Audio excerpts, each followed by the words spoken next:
তুমি এসব কি বলছো ইমন? তুমি আমার দেবর, এসব নোংরা কথা বলতে তোমার একবারও গলা আটকাচ্ছে না?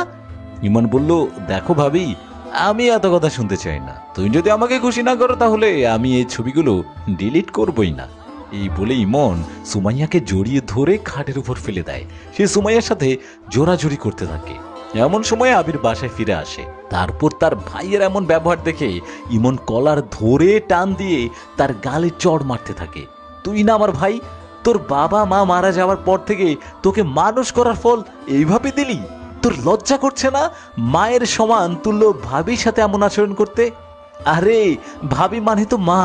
যে ছেলে তার ভাবির সঙ্গে এমন আচরণ করতে পারে সে আমার ভাই, এটা ভাবতেও আমার লজ্জা করছে।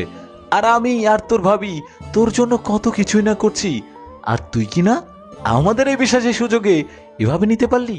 তুই আমার বাসা থেকে এক্ষুনি বের হয়ে যা। তোর বাবা মা মারা যাওয়ার পরে তোকে নিজের সন্তানের মতো ভেবেছি।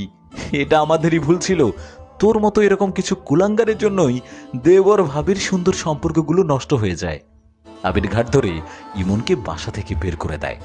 অনেক সময় আমরা অসাবধানতাবশত অনেক ভুল কাজ করে ফেলি, আর এর সুযোগ নেওয়ার জন্য কিছু সুযোগ সন্ধানী মানুষও উৎপেতে থাকে। তাই এই সমস্ত বিষয়ে আমাদের সকলেরই অনেক বেশি সাবধানতা অবলম্বন করা উচিত।